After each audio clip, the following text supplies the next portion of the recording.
Hey everyone, Dockwell here, and welcome to another one of my Dota 2 hero guides. Today we're going to be taking a look at Ancient Apparition. So AA is a 5-position support, and as most 5 positions, like I always say with these guides, it's honestly more about knowing how to play 5-position, but each hero that you play in this position has their kind of niche, unique capabilities and those kinds of things. So for AA, how you want to think about this hero is a anti-tank, anti-carry kind of magic burst damage hero.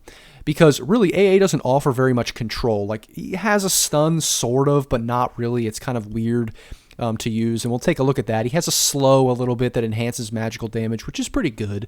But otherwise, it's all about the ultimate. It's all about, ganking with the ultimate. It's all about team fighting with the ultimate, stopping that tanky hero from regenning with passive regen, or, any kind of, satanic or anything like that, maybe a lifesteal ability. It's all about stopping that and making the hero that, would either carry because of that regen or seem really tanky, seem squishy because of that ultimate. And so because of that, the hero's laning stage also is sort of weak. It's not the best. It can be pretty good in the right matchup because it enhances magical damage. It can slow. It has a decent right click with an ability that enhances the right click. So it can be annoying. He can be a decent laner just depending on the matchup, but he's pretty squishy. He's not the fastest hero, so if you're out of position with AA, he can just melt as a hero. And so it's kind of one of those middle of the road laning stage kind of supports. And then the whole point is really to get that 6 as soon as possible. Even try to get some more levels maybe than other typical 5 positions, because you scale so well with the levels, and that ultimate level, getting to level 2 ultimate or even level 3 ultimate is so important on this hero. And so that's kind of how you want to think of AA. Really good against anyone that relies on regen or anything like that, relies on lifesteal and those kinds of things. So that's AA, and now we can take a look at his abilities and see how he's able to be that support. So now that we understand AA in general, we can take a look at his abilities and see how he's able to do that burst damage, that magical damage, stop regen, and those kinds of things, but also how he's not the most reliable control support like a Lion or something like that. And so first we'll jump into his Cold Feet ability. Pretty simple. You cast it on an enemy, and after a short duration, they get stunned. Now, the key to know about this is that short duration allows them a small window of time to actually run out of the AoE from the cast point, wherever you casted it on them, and then they will not get stunned. So you can think of this in 2 ways. One is it's a zoning spell. It sort of says, hey, you can't stay here, you have to leave. Either you're chasing me or you're running away, you have to do something or you're going to get stunned. And then the second way is you cast it right as someone else is stunning, and then by the time their stun runs out, your stun is applied. So it's kind of like a follow-up stun that you cast immediately that helps you chain stun. And the stun duration for now, at least, is 3.5 seconds. We'll see if that changes, but it's a pretty long stun. It's just not very reliable. So if you have low health and you're running away, if you cast it on the axe and he's chasing you, it doesn't really do anything because the axe is still going to chase you. You can't stop in place because, let's say, if you stop in place, he's just going to kill you. So it's not very reliable like other stuns, like a Hex or any kind of Lion stun or anything like that. But it is a stun, and it is like a zoning tool, and that's the main way you want to think about this ability. So that's Cold Feet, and next we'll take a look at Ice Vortex. Ice Vortex, pretty simple. There's an AoE, and it shows here, and you put this Ice Vortex on the ground, and it slows heroes. So you see as the axe walks over it, it slows him, but it also grants vision in the AoE there, so it's good for, scouting out things, like in the trees or, ramps or other things like that where people may be. It's also good if you have a ward and you place it on the low ground here. You can, cast Ice Vortex on the high ground to see any kind of enemy wards there, because sometimes supports don't really have a vision spell like that, so this can be really effective for dewarding, so it's good for that. And the other thing that people kind of forget that it does is it actually increases the magic damage that the enemy is taking while they're there. So it's good for ganking, it's good when you use your ult, it's good if your team, which usually they have magic damage, has any magic damage and they're ganking or doing anything in team fights. It's good to have that on the ground so the enemy is taking more damage. And so that's mainly how you use Ice Vortex. Now, I will mention briefly, for now, Ice Vortex is affected by the shard for this hero, and it does DPS, it does damage over time, but it also decreases attack speed as well. So it's an attack speed and an attack, or a movement speed and attack speed slow in combination. The reason why this is good is because you can cast it on the ground in the path of creep waves, and it'll do damage to the creeps, so you can kind of farm and clear creeps pretty quickly because of this. And then the other thing it can do is it'll stop blink daggers. So if you have Axe, or another initiation hero like Axe, like Tide or something like that, that usually buys Blink Dagger, if you place a bunch of these Ice Vortexes in like key positions where they might want to run, then you will stop them from blinking. It's good, in team fights, or if you're running away, those kinds of things. So it can be pretty versatile with the Ags Shard there. So that's Ice Vortex. That's how to think about that spell. Next, we'll take a look at Chilling Touch. So Chilling Touch is this weird ability that this hero has that is honestly mainly like a mid-core ability, and it's why this hero can sort of play core. It's not really very popular right now. I might make a guide for like core AA if that ever becomes a thing, but basically what this hero does, or what this ability does for the hero, is it allows him to have extra range and do more damage with his right clicks. So you basically see we can click it on an enemy, and he just shoots out like a little, a ball of ice or whatever, and it hits the enemy and it does more damage, and he also has pretty far range, so you see the range there is pretty good. And so what you use this hero for, or what you use this ability for on this hero, is in the laning stage. You basically get this first level 1 so that you can zone out the enemy 4 position or the enemy off laner, whatever it is, because you do like trade very, very well with a lot of heroes because of this, because of the extra range, because of the generally low mana cost, and the extra damage. You can trade with people a lot with this hero. Like, you have a decent mana pool, you can use this ability a lot, has a decent cooldown. I mean, early on, the cooldown's not great, but you can use it a lot, get your right clicks in, trade a lot early on. So that's mainly how you use this ability early on. And then later, it's honestly just something that you can throw into a team fight. It does a little bit of a slow. So like if the enemy's running here and you cast this on them, it does a half-second slow for a brief period. I mean, it's a decent slow, but it's only a half a second. So it's just one of those things. You can cast it in a team fight as well. So let's do that extra damage, slow a little bit. It helps if you're trying to like get someone in cold feet and they're right on the edge. Well, when you cast it slows them a little bit. Also, you have your slow here, so it can help make cold feet more of an effective stun and those kinds of things, but that's mainly what Chilling Touch does. So now we are finally going to move on to the kind of focal point of this hero, and that is his ultimate, Ice Blast. So this one, it seems pretty simple when you first take a look at it, but it's complicated in the sense that it does many different things, and how you want to use it is different than some people think. So first, basically, you click the R button, and then you aim it in a direction. And wherever you want to put it, let's just say we want to cast it here. You click it, and then you click it again. When it shoots out that little, ball, it'll go until you click it again, until you click R again, and then that's where the ball will stop. So we'll do this again, and then I clicked it again, and that's where the ball stopped, and then it shot out another ball of ice, and then it hit that AoE that it showed there. So it's not that hard to use this ability. Usually you want to be looking kind of where you're casting it. So let's say I want to cast it here. If I have this in my sight, I can do this and then stop. Or, if it's too far away, I can cast it here, wait till the ball gets there, and then click it again for the AoE. And that's generally how you use the ability. But what the ability does is, it seems pretty obvious. Obviously, you do magic damage. So, like, anyone that's in that AoE will take damage, like we see here from Axe. So that's one main part of the ability. But the other kind of like the focal point of the ability, the actual strength of the ability, is the debuff that it applies.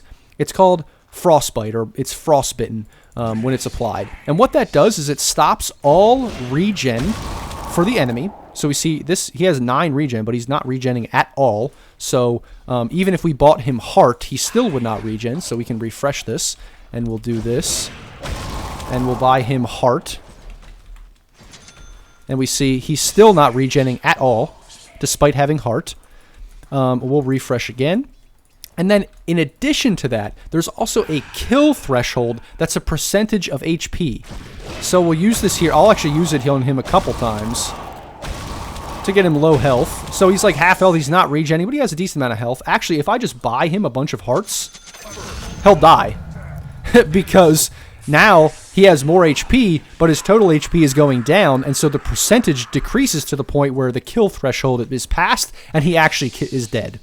And so that's why it's a very, very effective, like, anti-tank ability, because it stops all regen, and a lot of, like, tanky strength heroes rely on regen, like a Bristleback. Even an Axe does rely on regen to some extent. And then if they ever get low, it kind of stops you from needing that extra bit of damage. Because a lot of times, a bristleback or a hero like Axe, they'll, get really low because they want to take damage, they want to tank, but then they just escape by the skin of their teeth with like a few hundred HP left. Well, this ability stops them from doing that because if they get too low, they're just going to explode. And then with stopping that regen, it also stops like anything like salves, it stops lifesteal, it even stops fountain regen, so it's really, really good against these kinds of heroes like that. And so what people kind of think about this is they think that they want to cast it from far away, because the one thing that I didn't mention yet is that the distance that you're casting it from makes the AoE bigger. So you saw the general AoE of the ball that I used there. Well, if we cast it all the way across this map, and this map isn't even as big as the normal Dota map, and we cast it over here, the AoE of the Ice Blast gets huge. And it'll get even bigger if you're all the way across the map in the Dota game. So what a lot of newer players think is, oh, I want to play this hero like a Zeus, like a Spectre, someone that plays across the map from the team fight and uses this ability from far away so I can hit as many people as possible. And I'm just going to tell you right now, that's not correct, because although that is true that it becomes a bigger AoE, you can see that it takes a little while for the initial ball to go, and then it takes a little while for the next actual Ice Blast to get there. And so usually, if you're trying to cast it from far away, you're almost certainly going to miss. That happens a lot. A lot of people that are newer at playing AA miss their Ice Blasts because they try to cast them from too far away. So what I'm going to tell you is you need to think about this ability as like a ganking ability or something like that, or a team fight ability you're using in the team fight. And the way that you hit a lot of people with this ability is not always worrying about the exact blast. Although the blast is good, obviously, to hit someone directly because it does that damage, what you need to keep in mind is that anyone that's hit by the ball on the way to the blast also gets hit by Frostbite. So we see, it's counting down. We can refresh it here by doing it again. So it refreshes because it applies it to him.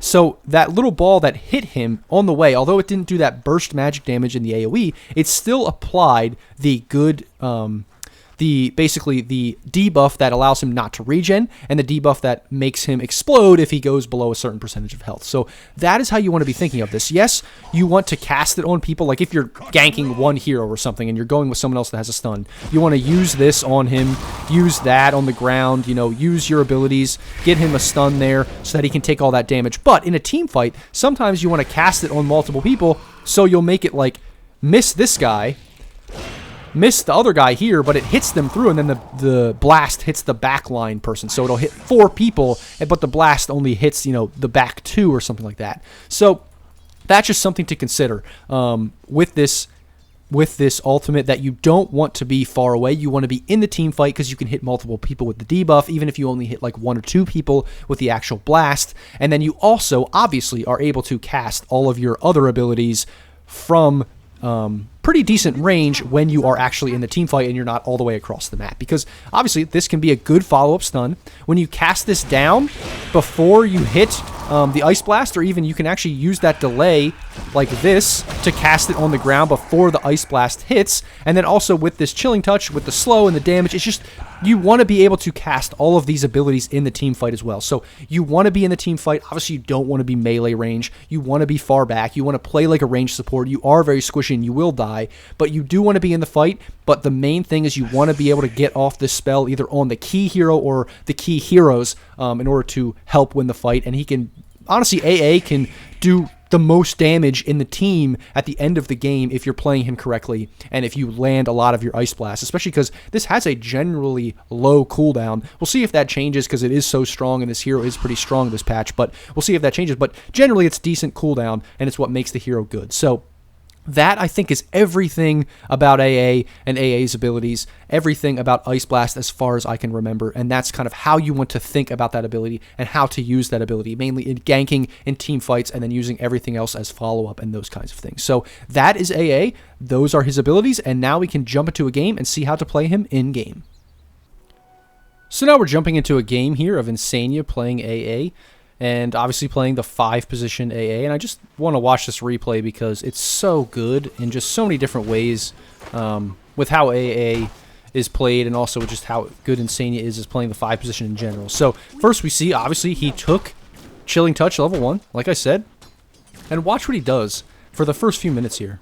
Like, he's just using his right clicks and that Chilling Touch every single time it's off cooldown, and he's just clicking away, because that is honestly the strength of this hero early on, is your good range. You have not great damage with 50 damage like for your normal right clicks, but then every single time that Chilling Touch is off cooldown, he uses it either against the enemy, or he actually tried to use it there to secure the range creeps, which is a good way to do it as well if there's like highly contested range creeps. So that's pretty much how he's been using his Chilling Touch. It's just like every time it's off cooldown and he sees an enemy that he can click, he just uses it.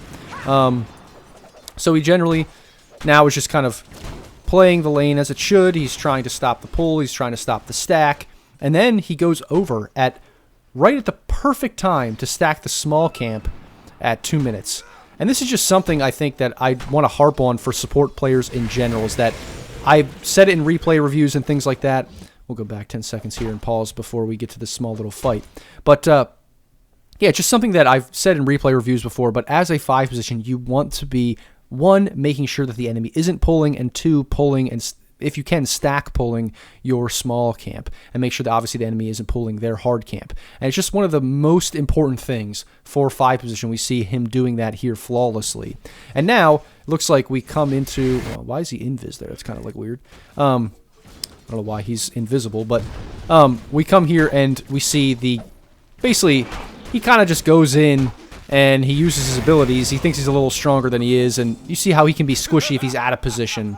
He was coming there from the side, and he wanted to use the Cold Feet on the Brew, but the Brew kind of was able to run away in time. And then the other thing that happened is, while they were dancing around the trees, it would have been better for him to use the Cold Feet there. Just a small mistake. He was a little squishier, a little more vulnerable than he thought when he got too close to the Brewmaster. But you see, as soon as he comes back, he uses a couple of his abilities. But like, even before there, his mana never went below like half.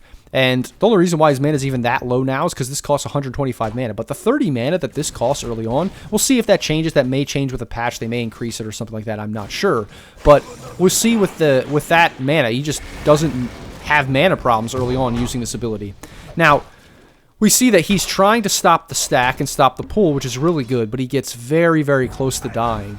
Kind of lucky that he got away. Obviously skill here with the way that they use their spells and their slows and the PL coming over. Thankfully for him, the PL did come over. But you see, he's like pretty much sacrificing his body and his life even to stop the stack, to stop the Mirana from stacking so that she can get arrows, that she can pull, all these kinds of things. It's really honestly worth it, because you see how much he's harassing the Mirana. He's harassing the enemy Brew. You see how much he's doing here, while also basically giving his carry free farm, or mostly free farm, and also a lot of experience. Yes, he's almost level 3, but you'll see he doesn't really go back to the lane that much. Now that it's almost 4 minutes, you know, his Chilling Touch isn't going to be doing nearly as much. He goes to get that pull off, that stack pull, and these stacks can honestly kill off an entire wave, which is why stacking and pulling is so good if you can get it off. It also gives him experience in farm, which is really, really good.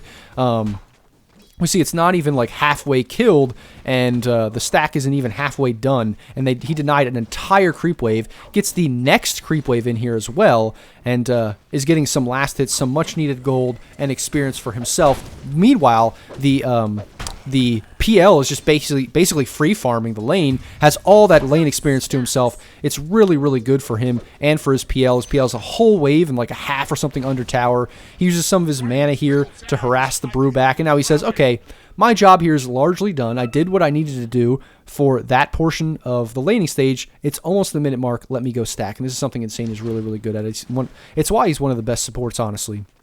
He just knows what to do at every minute. He has a plan for what he's doing constantly. It's great to watch him or other supports like that and see what they're doing. And see how he's giving, like, his PL is almost level 6 now because he's giving him so much experience. And then as soon as he has nothing else to do, he comes back to the lane, harasses, uses his mana to zone people out, give his PL a little more space now that the lane is pushed back up. And, yeah, this is just the laning stage. This is pretty much the entire laning stage for him. And then as he looks to stack, but he didn't get there in time, they try to get a PL kill on the Brew. And then as soon as he's done with that, he goes back to see if he can pull, if they need it, comes back to the lane because they can get a kill on the Brew now that the PL is slightly out leveling the Brew. And basically, this, I know I'm at 4 times speed, he gets like one more pull off, and then I think that's pretty much the lane. Because he stacked for the PL, the PL is level 6, the PL can clear these stacks now, the PL can pretty much free farm for himself, whether it's in the jungle or clearing out the lane if it's pushed in. So he got that one last pull off, and the laning stage is practically over for him because he did such a good job. He did really great harass. He pulled when he needed to, all those kinds of things. Also a great TP out. He knows he's not going to survive there, so he TPs out. And that is pretty much the laning stage. I would suggest if you're playing AA or any support like this, watching a replay like this to just see all the things that he does. Because it's like a lot of times supports will just sit in the lane, right-clicking, not really doing anything. But you see there's not a single second wasted here in that laning stage. There's not a single minute that he doesn't know what he's doing or why he's doing it. And so that's just like the perfect laning stage.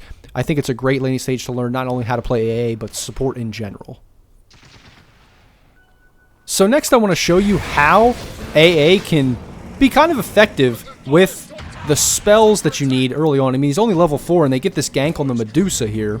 And how Cold Feet can be kind of effective. It's a good zoning tool, but it also is really, really good as a stun if you're able to get it off. You see how he's able to use that on the Medusa and basically say, like, you have 2 choices. You either have to get stunned or you have to get hit by the roll, which we know you don't want to do, and then you're also going to get stunned. So that's how you want to be using Cold Feet. They don't really have many other good stuns. I mean, they have the Bushwhack here, but that's kind of the only other stun. But you see he's still able to use Cold Feet fairly effectively there in killing that Medusa, and that's kind of how you want to use that. You want to use it as like a follow-up to make the enemy, you know, they have to make a decision of which one they want to do. Do they want to get stunned or do they want to get hit by this other spell? And that's the perfect example. It's a small little microcosm. It's a small little thing. It's not the biggest of deal, but it's a good example, I think, of how that, you know, spell can be very effective at zoning people and also getting the stun off and kind of putting the enemy in a precarious position.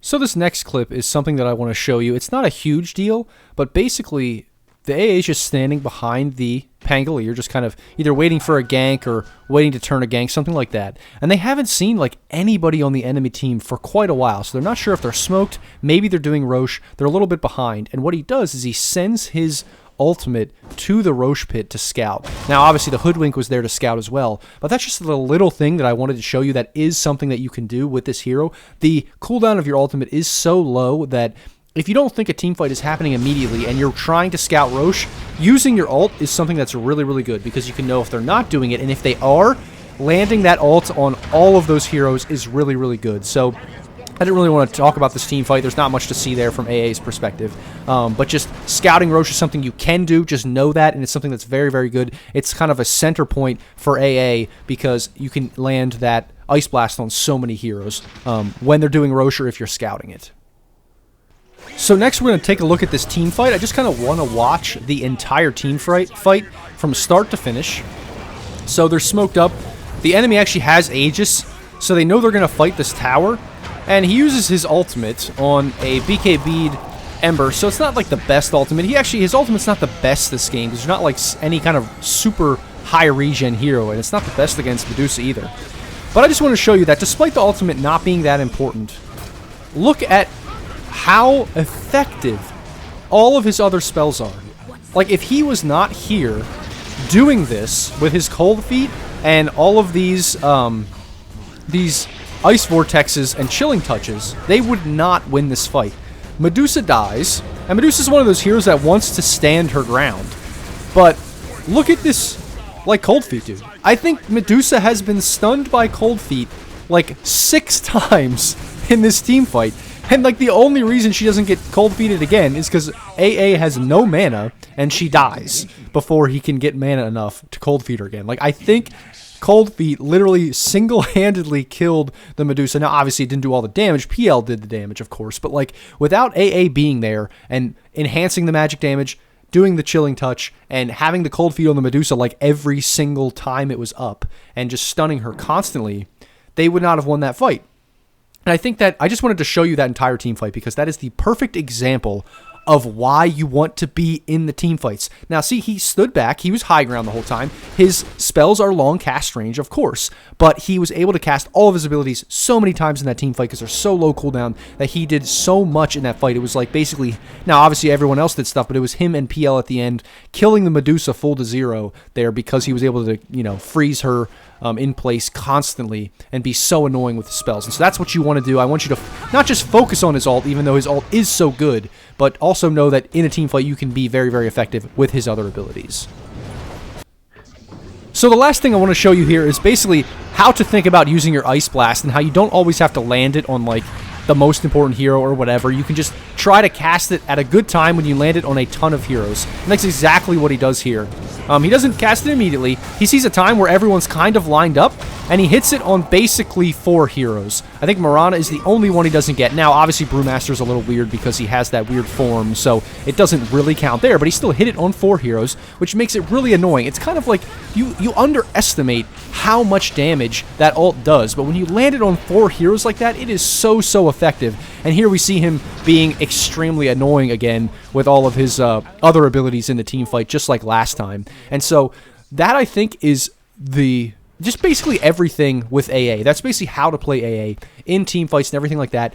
Otherwise, really, I mean, we skipped ahead a lot there, but really what you're going to be doing on AA is dewarding and sitting behind your cores. I mean, sitting behind your cores is the biggest thing, really. As we see, I mean, right now he's kind of sitting back. They're probably talking or something, but basically sitting behind your cores is the #1 thing you're going to be doing constantly with AA to save them, to help turn a gank, because your abilities are so good that you would be able to save people and turn ganks, either sitting behind a core to look for a gank, smoking up to look for ganks, which they did often this game, but yeah, that's kind of what you need to be doing on AA. And even you see here, when they're respawning, he's sitting way in the back because he doesn't want to get gone up, because he knows he's high damage, he's very important in the fight, so getting killed early on is not something you want to be doing. So sitting back, sitting behind cores either for a fight, smoking up to get a pick off in a side lane, something like that, that's what you're going to be doing the entire time. And that's honestly what you do a lot of times on supports. It's more about how you use your abilities in team fights. That's the main thing to consider when playing support. And so that's what I wanted to show you today, and I think this replay was perfect for that, with Insania's play, and also the laning stage, of course, like I said earlier. So that is my AA guide. I hope everyone enjoyed it. As always, guys, I hope this was informative for you and helps you play better in the future. If you'd like this video, give it a thumbs up, comment, and subscribe. If you have any questions, I'd be happy to answer them in the comments below. If you want me to take a look at one of your replays, then just let me know and give me the replay number below. I'd be happy to take a look at your game and give you some advice regardless of the hero or position. So as always, guys, thanks for watching, and I'll see you in the next video.